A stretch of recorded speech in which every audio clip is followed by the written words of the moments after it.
মুসলমান ভাইরা আমার বন্ধুগণ, লম্বা করার সুযোগ নাই। আজকে আপনি আমি আপনার আমার নিজ ইচ্ছায় গুনাহ করি।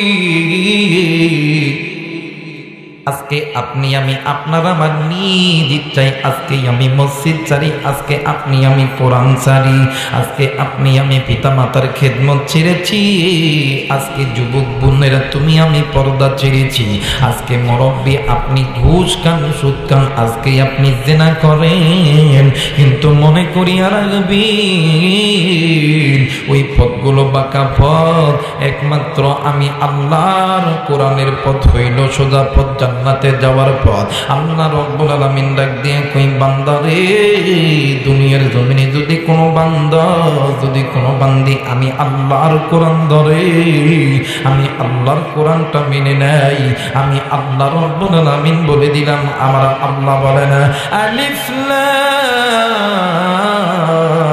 রা কিতাবুন আনজালনাহু ইলাইকা লিতুখরিজান নাসা মিনাজ-যুলুমাতি ইলান-নূর। বলেন না আল্লাহু আকবার। আল্লাহ বললেন পৃথিবীর মানুষ, আমি আল্লাহ রাব্বুল আলামিন এই যে কোরআন তোমাদের উপর নাযিল করছি, যদি কোনো বান্দা যদি কোনো বান্দি ওই বাঁকা পথগুলো ছেড়ে দিয়া আমি আল্লাহর কোরআন ধরে, আমি আল্লাহর কোরআন মিনাজ-যুলুমাতি ইলান-নূর, ওই বান্দা বান্দির জাহান্নামের পথকে জান্নাতের পথ বানায় দিবে। একটু আওয়াজ করে বলেন সুবহানাল্লাহ। মুসলমান বাবাজি, আজকে আপনি আমি নামাজ পড়ি না, আজকে আপনি আমি রোজা করি না, আজকে আপনি আমি যাকাত দিই না রে বন্ধু। হে মুসলমান বাবাজি, আজকে আপনি আমি একামতে দিন কায়েম করি না, আজকে আপনি আমি আপনার আমার নিজ ইচ্ছায় গুনাহ করতেছি। কিন্তু মুরব্বী, এই দুনিয়া থাকার জায়গা নয়, কেউ এই দুনিয়ায় চিরদিন থাকবো না। কিন্তু এই দুনিয়া ছেড়ে যাওয়ার আগে আসমানের মালিক আল্লাহর হুকুম মানো, নবীর সুন্নত তরিকায় চলো, দুনিয়াও শান্তি আখিরাতেও শান্তি। একটু আওয়াজ করে বলেন সুবহানাল্লাহ। আল্লাহ বলেন বান্দা আমি আল্লাহর হুকুম নবীর সুন্নত তরিকায় চল। অনেক লোক আছেন নামাজে যান না, মুরব্বী মসজিদ 5 বার আপনারে ডাকে, আহা একবারও যান না। যুবক তুমি কি মনে করছো তোমার গায়ের চামড়া এখনো পর্যন্ত টান আছে? মুরব্বী আপনি কি ভাবছেন আপনার দাড়ি পাকছে চুল পাকছে আসলে যাবে? আপনি জানেন না এক ওয়াক্ত নামাজ কাজা করার দ্বারা আপনার নিজের মায়ের সঙ্গে 1000 বারের চাইতেও বেশি জিনা করার গুনাহ আল্লাহ তাআলা আপনার আমলনামায় লেখায় দেয়। কেমনে নামাজ ছাড়ে? আর এই নামাজ এমন একটা দামি জিনিস, আস-সালাতু মিফতাহুল জান্নাহ। বলেন না আল্লাহু আকবার। মুসলমান ভাইরা আমার বন্ধুগণ, আল্লাহর নবী সাল্লাল্লাহু আলাইহি ওয়াসাল্লাম ডাক দিয়ে কই পৃথিবীর মানুষ, 2 নাম্বার যদি কোনো বান্দা বান্দি আল্লাহর কোরআনের হুকুম মানিয়া আল্লাহর হুকুম মানিয়া আল্লাহর ডাকে সাড়া দেয়, ওয়া ইযা নুদিয়া লিস-সালাতি মিন ইয়াউমিল জুমআতি ফাসআউ ইলা যিকরিল্লাহ, যদি কোনো বান্দা যদি কোনো বান্দি আল্লাহর ডাকে সাড়া দেওয়ার জন্য আল্লাহর পথে যায়, আল্লাহ তাআলা বলেন আস-সালাতু মিফতাহুল জান্নাহ, ওই বান্দা ওই বান্দিরে আমি আল্লাহ জান্নাত দিয়ে ধন্য করব। একটু আওয়াজ করে বলেন সুবহানাল্লাহ। মুসলমান ভাইরা আমার বন্ধুগণ, দুই নাম্বার হইল যাকাত দিবেন, 2 নাম্বার হইল যাকাত প্রদান করতে হবে। আজকে মুসলমান তোমার আমার কাছে অর্থ আছে, সম্পদ আছে, মুসলমান তুমি আমি যাকাত আদায় করি না। এ বন্ধু, কেন তুমি আমি যাকাত আদায় করি না? তুমি আমি যাকাত না আদায় করার কারণে তোমার আমার অর্থ সম্পদ কমায়া যায়, তোমার আমার পরিবারের ভিতরে অসুস্থতা বৃদ্ধি হয়। কারণ যাকাতের টাকা এমন একটা দাম, এমন একটা খারাপ জিনিস, ওই টাকা যে খাবে সেই ওই টাকা যে খাবে তারই উপরে আল্লাহর গজব নাজিল হইতে থাকবে। দেখবেন অনেকে যাকাত দেয় না, রমজান মাস চলে যায়, হাই হাই কোটি টাকার মালিক, হিসাব নাই, কমাই দেবো।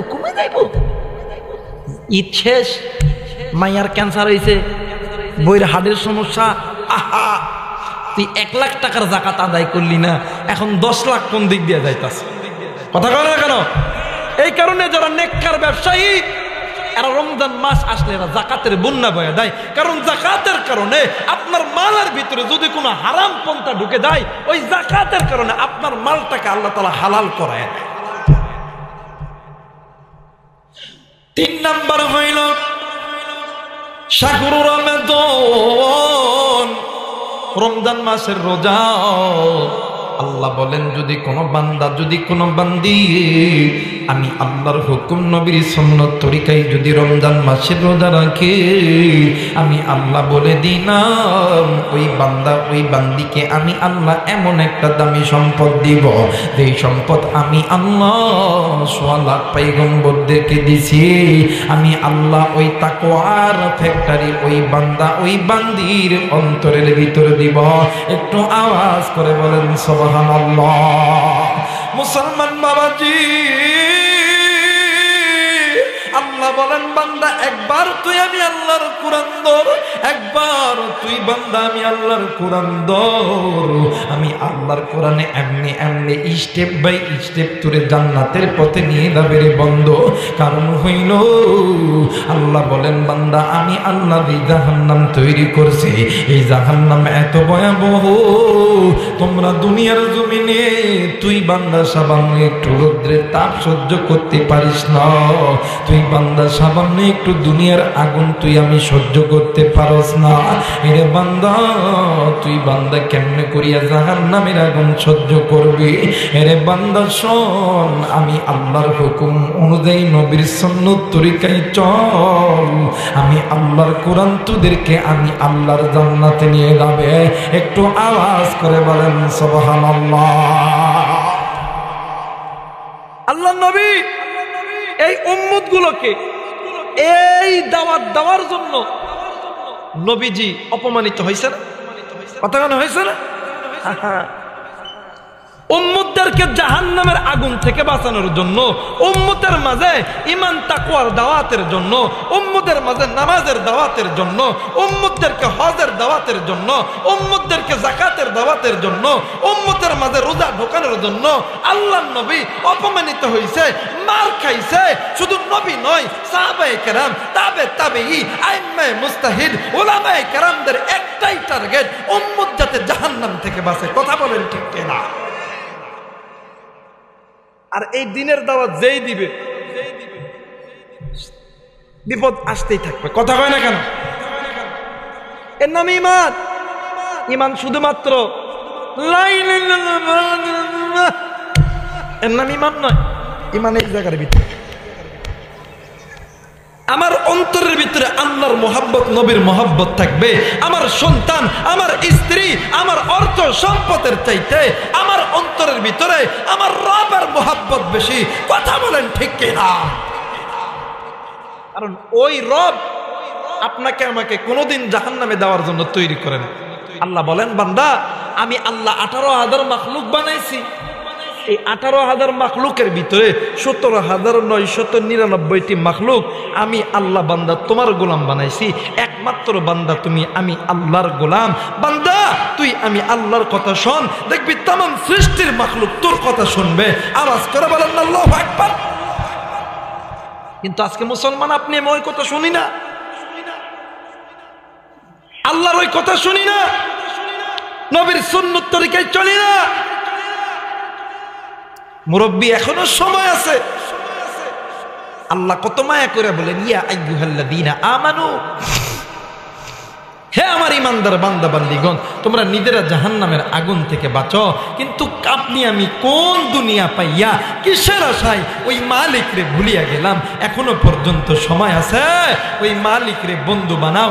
ওই মালিক ছাড়া আপন কিন্তু কেউ হতে পারে, কেউ আপন নয়। ওই মালিক ছাড়া আপনার আমার আপন কেউ হবে? কেউ না। ওই মালিক আপনারা আমারে সৃষ্টি করছে, ওই মালিক আপনারা আমারে রিজিক দিছে, ওই মালিক আপনারে আমার হাত দিছে, পা দিছে, কান দিছে, নাক দিছে, চোখ দিছে, জবান দিছে, সবকিছু দিছেন কে? আরেকবার বলেন কে? আল্লাহ। মুসলমান ভাইরা আমার, বন্ধুগণ, আপনি আমি আজকে ওই আল্লাহর কথা না মানিয়া আজকে আপনি আমি আপনার আমার নিজ ইচ্ছায় নিজ জিম্মায় আপনি আমি চলতেছি। কিন্তু বন্ধু, এই দুনিয়া থাকার জায়গা নয়। এই দুনিয়া ছেড়ে ওই কবরে একদিন যেতে হবে। আল্লাহ বলেন, বান্দারে, ওই কবরে কেউ তোমার বন্ধু নয়। ওই কবরে একজন বন্ধু, তিনি হইলেন আমি আল্লাহ। একটু আওয়াজ করে বলেন সুবহানাল্লাহ। মুসলমান বাবাজি, কোন দিকে নজর নেই, দিন নরম করে দিবেন। আমার দয়ার নবী, মায়ের নবী, রহমাতুল লিল আলামিন, আল্লাহর নবী, মাঝে মধ্যে নবীজি ডুকরে ডুকরে কাঁদতেন। সাহাবায়ে কেরামরা জিজ্ঞাসা করতেন, নবী গো, আপনি কেন কাঁদেন? আপনার কান্নার কারণ কি, হাকিকত কি? আল্লাহর নবী কিছুই বলতেন না। নবীজি ডাক দিয়া কই, সাহাবী, আমি নবী কাঁদি জাহান্নামের ভয়ে। আল্লাহর নবীর সাহাবীরা ডাক দিয়ে কই, নবী গো, আপনি না নিজেই বলছেন আল্লাহ আপনার সামনের গুনাহ মাফ করছে, আল্লাহ আপনার পিছনের গুনাহ মাফ করেছে, এরপরও আপনি কেন জাহান্নামের ভয়ে কাঁদেন? আল্লাহর নবী ডাক দিয়া কই, সাহাবীরা রে, আল্লাহ যে জাহান্নাম বানাইছে, ওই জাহান্নামের ভিতরে আমার ইতিম উম্মতদেরকে দিবে। আমি নবী কি পারি আমার ইতিম উম্মত গুলোকে জাহান্নামে দেওয়া দেখতে? না না না না, এই উম্মত কেন আমি নবীর তরিকায় চলে না? এই উম্মত কেন আমি আল্লাহর হুকুম মানে না? এরে সাহাবী, এখনো সময় আছে। জীবনের শেষ নিঃশ্বাস ত্যাগ হওয়ার পরে আগে আল্লাহকে বন্ধু বানাও। যে বান্দা দুনিয়াতে আল্লাহকে বন্ধু বানাবে, যেই বান্দি দুনিয়াতে আল্লাহকে বন্ধু বানাবে, ওই বান্দা ওই বান্দির কবরে তো ভয় নাই, হাসরে তো ভয় নাই। আমার আল্লাহ, আমার আল্লাহ ওই বান্দা ওই বান্দির জান্নাত দিবে। একটু আওয়াজ করে বলেন সুবহানাল্লাহ। মুসলমান ভাইরা আমার, বন্ধুগণ, দিন নরম করে দিবেন। আল্লাহর নবী সাল্লাল্লাহু আলাইহি ওয়াসাল্লাম একদিন উম্মুল মুমিনিন জগৎ জননী মা আয়েশার ঘরে গেছেন। আল্লাহর নবী যখন আয়েশার ঘরে গেছেন, হযরত উম্মুল মুমিনিন জগৎ জননী মা আয়েশা নবীকে পাইয়া খুশিতে আত্মহারা হয়ে গেছে। মা আয়েশার উরাতটাকে নবীদের জন্য বালিশ বানায় দিয়েছে। এক বন্ধু, আল্লাহর নবীকে পাইয়া মা আয়েশা নিজের হাতের 10টি আঙ্গুল খানা খিলাল করার জন্য দিছে, খেদমতের ভিতর দিছে। এরে মুরব্বী, এরে যুবক বন্ধু, এই জয়পুরহাটের মা বোনেরা, আজকে অধিকাংশ পরিবারের ভিতরে স্বামী স্ত্রীর ভিতরে ঝগড়া হয়, স্বামী স্ত্রীর ভিতরে দ্বন্দ্ব হয়। এর একটাই মাত্র কারণ হইল স্বামী স্ত্রীর ঘরের ভিতরে আল্লাহর নবীর সুন্নাত নাই। উম্মুল মুমিনিন জগৎ জননী মা আয়েশা রাদিয়াল্লাহু তাআলা ডাক দিয়া কই, পৃথিবীর মানুষ, তোমরা শুনিয়া নাও, দুনিয়াতে যদি কোনো স্বামী স্ত্রীর মাথার চুলটা একটু হাতায়া দেয় আর স্ত্রী স্বামীর মাথার চুলটা যদি একটু হাতায়া দেয়, আমার নবী বলেছেন ওই স্বামী আর স্ত্রীর ভিতরে কোনোদিন কোনো দ্বন্দ্ব হবে না। আসমানের মালিক আল্লাহ ওই ঘরের ভিতরে রহমত নাজিল করে। একটু আওয়াজ করে বলেন সুবহানাল্লাহ। মুসলমান ভাইরা আমার, বন্ধুগণ, আল্লাহর নবী মা আয়েশার উরাতকে যখন বানিশ বানাইছে, এ বন্ধু, আল্লাহর নবী ডাক দিয়ে কই, আয়েশা রে, আমি নবীজি তোমার কাছে একটা জিনিস চাইবা, দিবানি? আয়েশা ডাক দিয়ে কই, নবী গো, কি জিনিস চান গো, বলেন তো দেখি। এইবারে আল্লাহর নবী ডাক দিয়ে কই, আয়েশা আগে বলো তুমি আমারে দিবা কি দিবা না? আল্লাহর নবীর স্ত্রী আয়েশা ডাক দিয়ে কই, নবী গো, আপনি যদি বলেন আমার কলিজা চিরে দিতে হবে, আমি আয়েশা আমার কলিজা চিরে দিতে রাজি, তাও আমার স্বামী রে আমি খালি হাতে ফেরত দিতে রাজি নয়। আল্লাহর নবী ডাক দিয়া কই, আয়েশা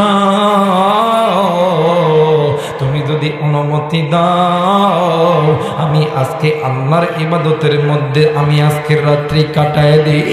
উম্মুল মুমিনিন জগৎ জননী মা আয়েশা ডাক দিয়ে কই, নবী গো, আপনি কি একাই আল্লাহরে ভালোবাসেন?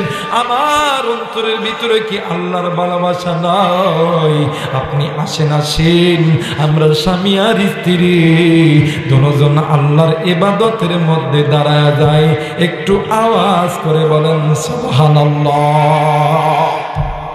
স্বামী আর স্ত্রী দুজন আল্লাহর ইবাদতের ভিতরে দাঁড়ায় গেল গো বন্ধু। এক পর্যায়ে উম্মুল মুমিনিন জগৎ জননী মা আয়েশা রাদিয়াল্লাহু তাআলা আনহার চোখে ঘুম এসেছে। মা আয়েশা ঘুমিয়ে গেছে, এইদিকে আল্লাহর নবী নামাজের ভিতর দাঁড়াইয়া আল্লাহর নবী কোরআনুল কারীম তেলাওয়াত করতেছে। আল্লাহর নবী কোরআন পড়ে আর নবীজির চোখ থেকে বৃষ্টির ফোঁটার মতন পানি পড়তেছে। নবীজির পানির কারণে নবীজির দাড়ি মোবারকখানা ভিজিয়ে গেছে। নবীজি যেই জায়গায় নামাজ আদায় করতেছিল ওই জায়গা পর্যন্ত ভিজিয়ে গেছে। আগের যুগে মদিনার ভিতরে তাহাজ্জুদের নামাজের আযান হইতো, মদিনার মুয়াজ্জিন হযরত বেলাল আযান দিয়া নবীর কামরায় যাইতো, নবীকে মসজিদে আনতো, তারপর মায়ের নবী মসজিদে আসতো। কিন্তু ভাই গো, ওই দিন আল্লাহর নবীর সাহাবী হযরত বেলাল নবীর কামরায় যাইয়া নজর কইরা দেখে আল্লাহর নবী কেমন জানি মা মরার মতন ডুকরি ডুকরি কান্দে। আরে বন্ধু, হযরত বেলাল রাদিয়াল্লাহু তাআলা ডাক দিয়ে কই, নবী গো, ইয়া রাসূলুল্লাহ, ইয়া হাবিবাল্লাহ, আপনি কেন কান্দেন? আল্লাহর নবী ডাক দিয়ে কই, বেলাল রে, আমি নবী কান্দি আল্লাহর জাহান্নামের ভয়। বেলাল ডাক দিয়া কই, নবীজি, আপনি তো নবী, আপনি কেন জাহান্নামের ভয়ে কাঁদবেন? আমার নবী দুই চোখের পানি ছাড়িয়া ডাক দিয়া কই, আল্লাহ, ও বেলাল, আমি তোমারে কেমন কইরা বুঝামো বেলাল, আমি নবী কেন জাহান্নামের ভয়ে কাঁদি? আরে বেলাল রে,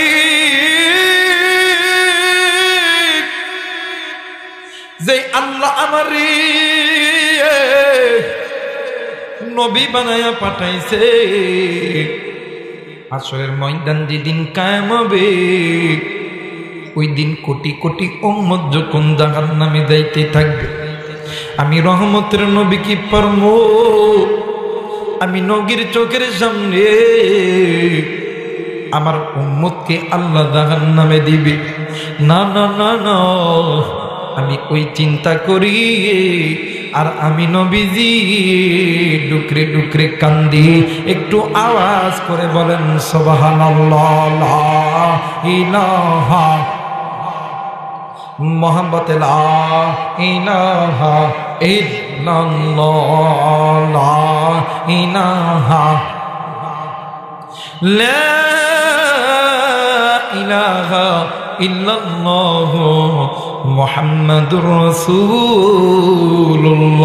সকলেই পড়ি সাল্লাল্লাহু আলাইহি ওয়াসাল্লাম। যারা যারা চান আজকের মাহফিলটা কবুল হোক, দুইটি হাত উঠিয়ে তিনটা তাকবীর দিবেন। লিল্লাহি তাকবীর, লিল্লাহি তাকবীর, লিল্লাহি তাকবীর। হাত নামান, আচ্ছা বলেন তো দেখি, আমার নবী সমস্ত নবীদের সর্দার, যে নবী ইমামুল মুরসালিন, যেই নবী রহমাতুল লিল আলামিন, ওই নবী যদি জাহান্নামের ভয়ে কান্দে, আপনি আমি কি আমল করছি? মুরব্বী বলেন, কি আমল করছি? কি আমল করছি যে আমল করে আপনি আমি আল্লাহর জান্নাতে যাব? নবী যদি জাহান্নামের ভয়ে নবী যদি কাঁদতে পারে, আজ উম্মত তুমি আমি কোন আমলের আশায় হাসরের ময়দানে জান্নাতে যাব? এখনো সময় আছে। ইসলাম খুব সহজ একটা জিনিস, খুব সুন্দর একটা ধর্ম। এই কোরআন খুব দামি একটা কিতাব। একবার আসেন, এই কোরআনটা ধরেন। আল্লাহ বলেন ফামানিত্তাবা আহুদা ফালা ইয়াদিল্লু ওয়ালা ইয়াশকা। এ বান্দা বান্দি, তুমি আমার কোরআনের ইত্তেবা করবা, আমি আল্লাহ তোমার ইজ্জত বাড়ায়া দেব। বান্দা আসো, আমি আল্লাহর কোরআনটা ধরো। আজকে কোন দুনিয়ার লোভে আপনি আমি গুনাহ করতেছি, আর এই উম্মতগুলোকে জাহান্নামের আগুন থেকে বাঁচাতে চাইয়া নবী কত কষ্ট করছে। আল্লাহ নবী যখন মক্কা মদিনার জমিনে, নবী যখন কালেমার দাওয়াত দিছে, নবীজি যখন নামাজের দাওয়াত দিছে, নবীজি যখন উম্মতগুলোকে জাহান্নাম থেকে বাঁচানোর দাওয়াত দিছে, এক শ্রেণীর মানুষগুলি আমার নবীজিরে কারাবন্দী করছিল। কথা বলেন ঠিক কিনা? আসহাবে সুফার ভিতরে আমার নবীজিরে কাফের ইহুদিরা গৃহবন্দী করছে। আল্লাহর নবী এই উম্মতের জন্য নবীজি, ওই আল্লাহর নবী শেয়ারে আবি তালেবের ভিতরে আল্লাহর নবী ক্ষুধার্ত অবস্থায় পানি পায় নাই। আল্লাহর নবীরে পানি দেয় নাই, আমার নবীরে খাওয়ান দেয় নাই। আমার নবী ক্ষুধার যন্ত্রণা সহ্য করতে না পাইরা আমার নবী গাছের পাতা চিবিয়া চিবিয়া খাইতো। জিবরাইল আইসা বলতো, হুজুর আপনি একটাবার বলেন। আল্লাহ নবী বলতো, জিবরাইল আমি যদি আল্লাহকে বলি, আল্লাহ মুহূর্তের ভিতরে এই পৃথিবীকে ধ্বংস করে দিবে। কিন্তু জিবরাইল আমার যে আল্লাহ এই বান্দা এই বান্দিকে জান্নাতে দেওয়ার জন্য পাঠাইছে, হাসরের ময়দান যদি কায়েম হয়ে যায়, এই বান্দা এই বান্দিগুলি জাহান্নামে যাবে, আমি নবীজি আমার আল্লাহর কাছে কি জবাব দেব? কি জবাব দেব? আজকে ওই নবীর উম্মত ওই নবীর মোহাব্বত দিলে নাই। আজকে ওই নবীর উম্মত নবীর সিরত সুরত আপনার আমার কাছে নাই। আজকে ওই নবীর উম্মত নিজে গুনাহ করতেছি। আজকে মুসলমান আপনি আমি জাহান্নামে যাচ্ছি, আপনার আমার স্ত্রী সন্তানকে জাহান্নামে নিয়ে যাচ্ছি। মুসলমান আজকে আপনি আমি কোরআন পড়ি না, আপনি আমি কোরআন পড়ি না বিদায় আপনার আমার সন্তানগুলো কোরআন পড়ে না। মুসলমান আজকে আপনি আমি সুদ খাই ঘুষ খাই বিদায় আপনার আমার সন্তানগুলো সুদ খাই ঘুষ খায়। মুসলমান আপনি আমি বেপরদায় চলে বিদায় আপনার আমার সন্তানগুলি বেপরদায় চলে। মুসলমান আপনি আমি আল্লাহর পক্ষে নবীর পক্ষে রাজপথে আসি না বিদায় আপনার আমার সন্তানগুলি রাজপথে আসে না। আপনি আমি যদি নামাজ পড়তাম, আপনার আমার সন্তান আপনাকে আমাকে দেখে শিখতো। আপনার আমার ঘরের ভিতরে যদি কোরআনের তেলাওয়াত চালু থাকতো, আপনার আমার সন্তানগুলি দেখিয়া শিখতো। কিন্তু করি না, গুনাহ করতেছি। এই গুনাহ এমন একটা খারাপ আমল, যে গুনাহ তোমাকে দুনিয়াতেও লাঞ্ছিত করবে, হাসরের ময়দানে লাঞ্ছিত করবে। শুধু তাই নয়, আল্লাহর জাহান্নামের ভিতরে তোমারে চলায়। এই জন্য সময় থাকতে গুনাহ ছাড়েন, আল্লাহর ডাকে সাড়া দেন। এই যে আল্লাহ যে বললো ওয়া আলাল্লাহি কাসদুস সাবিল ওয়া মিনহা জাইর ওয়ালাউ শাআ লাহাদাকুম আজমাইন।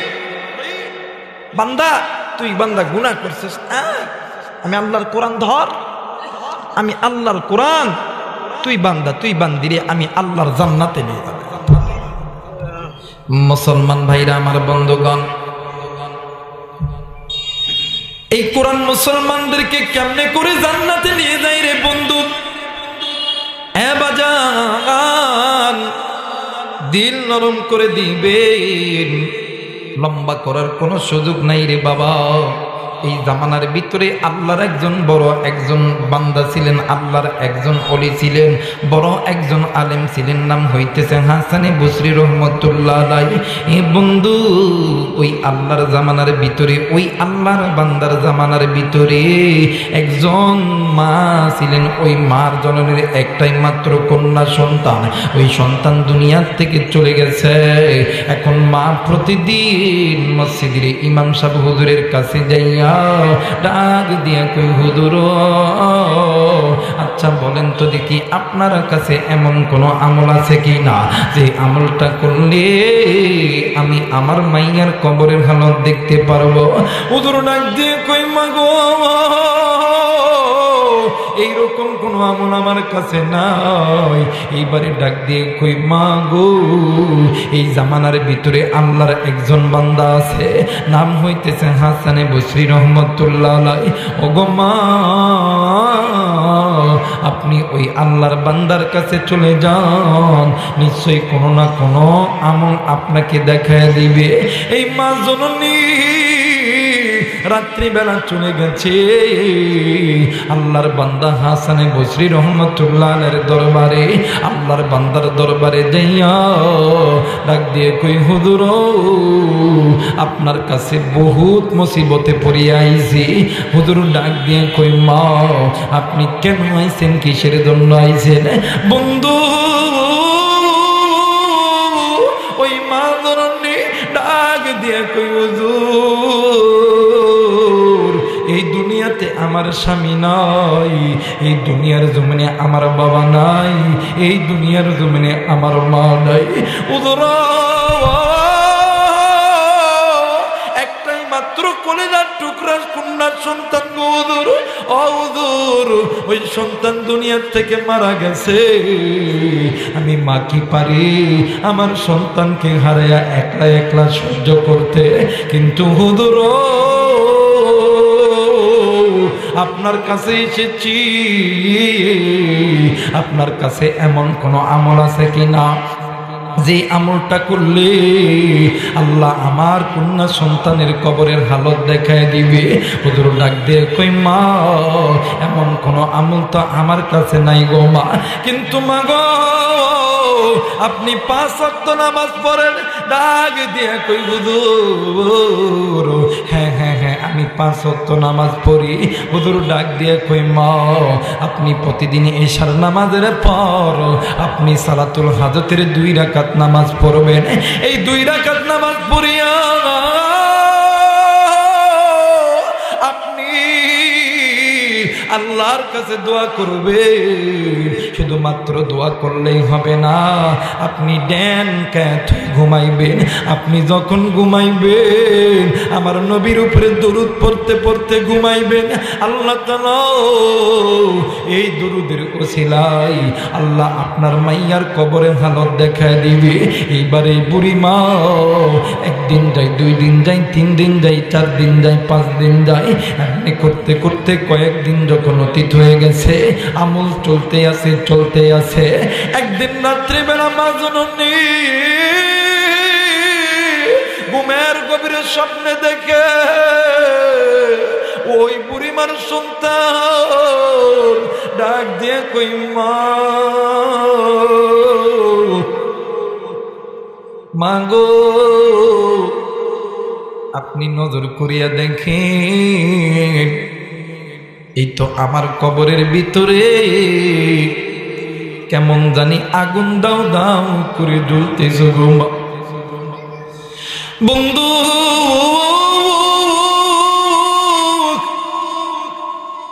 মা ধরনে ঘুম থেকে উঠিয়া ঘর থেকে একটা মোটা বালতি নইয়া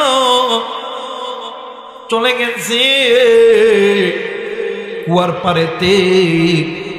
কুয়ার পারে দাইয়া পানি উঠাইয়া মা জননী ওই কবরের উপর ঢালতেছে। এ বন্ধু আর মা জননী ডাক দিয়ে কই বাঁচাও বাঁচাও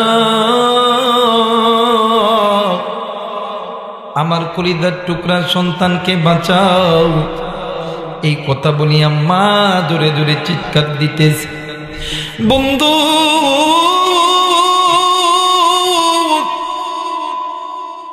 এক পর্যায়ে এলাকার মানুষগুলি ঘুম পেয়েছে। ঘুম ভাঙার পর এলাকার মানুষগুলি আইসা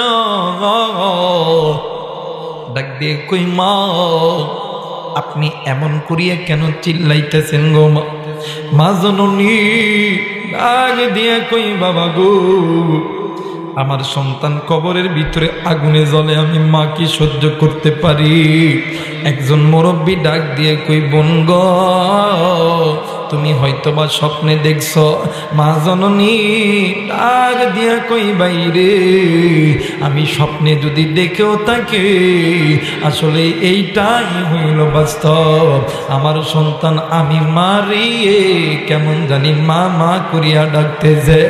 মা জননী ওই রাত্রি বেলা চলে গেছে হাসানে বসরি রহমতুল্লাহ আলার কাছে।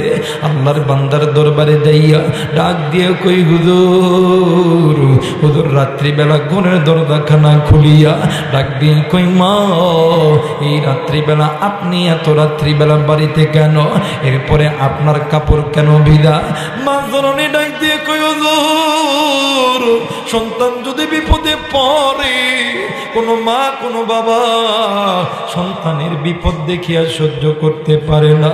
হুজুর আমি আজকে রাত্রিবেলা স্বপ্নে দেখি আমার কলিজার টুকরা সন্তান আমারে কেমন জানি মা মা করিয়া ডাক দেয়। আমার সন্তানের কবরের ভিতরে কেমন জানি আগুন জ্বলতেছে। হুজুর আমি মা কি পারি আমার সন্তানকে ওই কবরে গলা দেখতে। হুজুর ডুকরে ডুকরে কান্দে। এইবারে এক পর্যায়ে মা জননী ডাক দিয়ে কই হুজুর বলেন তো দেখি আপনার কাছে এমন কোনো আমল আছে কিনা যে আমলটা করলে আল্লাহ রাব্বুল আলামিন আমার মাইয়ার কবরে আযাব মাফ করে দিবে। হুজুর ডাক দিয়ে কই মা আপনি কি আল্লাহর কোরআন পড়তে জানেন? ডাক দিয়ে কই হুজুর হ্যাঁ হ্যাঁ হ্যাঁ আমি আল্লাহর কোরআন পড়তে জানি। ডাক দিয়ে কই হুজুর এই কোরআন পড়িয়া কি হবে? হুজুর ডাক দিয়ে কই মা গো আপনি আল্লাহর কোরআনের তেলাওয়াত বাড়ায়া দেন দেখবেন এই কোরআনুল কারীমের তেলাওয়াতের ওসিলায় আল্লাহ তাআলা আপনার সন্তানের কবরে আযাব মাফ করিয়া দিবে। একটু আওয়াজ করে বলেন সুবহানাল্লাহ। মুসলমান বাবাজি এই দুনিয়া থাকার জায়গা নয়, কেউ এই দুনিয়ায় চিরদিন থাকবো না। এই কারণে বলতে চাই এই দুনিয়া ছেড়ে যাওয়ার আগে নিজেই নিজের চিন্তা করো, কারণ নিজেই নিজের চিন্তা করতে হবে। কারণ আপনি আপনার কবরে আপনি যাবেন, আপনার কবরে আপনার সন্তান যাবে না, আপনার কবরে আপনার স্ত্রী যাবে না, আপনার মা যাবে না, বাবা যাবে না, দাদা যাবে না, দাদা যাবে না, আপনার কবরে আপনি যাবেন। যেহেতু আপনার কবরে আপনি যাবেন, যাওয়ার আগে আল্লাহ তাআলার হুকুম মানেন, নিজে জাহান্নামের আগুন থেকে বাঁচেন, নিজের আহাল পরিবার পরিজন আমাদেরকে জাহান্নামের আগুন থেকে বাঁচান। আল্লাহ তাআলা আপনাকে আমাকে তৌফিক দান করুক, বলেন না আমিন। আরেকবার বলেন আমিন।